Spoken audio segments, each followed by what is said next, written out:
trará um despertar à igreja dele.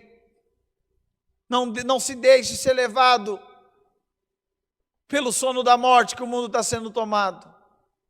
Porque o Senhor, Ele tem o melhor para você.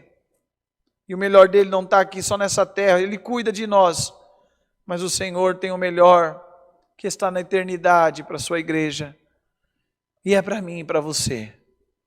Se você puder, nessa primeira parte da oração, eu quero que você abra os teus olhos.